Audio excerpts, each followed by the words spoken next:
Our pasture was cut yesterday and being baled today and loaded up. It was dark when it got loaded finally though. So pretty exciting. It's the first time this has been done since we moved in here, which will be 3 years in the fall. And it's nice to see the acreage being used and harvested. And this is rye grass, and so our neighbor is cutting it for us and baling it and using it for his goats and other animals. So excitement here on Pike Creek Farm.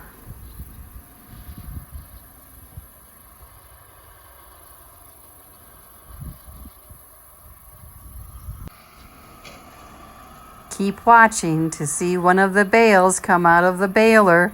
It's pretty cool.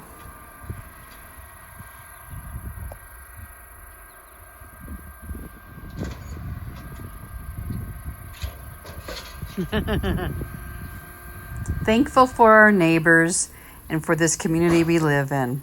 Like this video. To see more like it, just subscribe to my channel, Pike Creek Farm. Thank you for stopping by.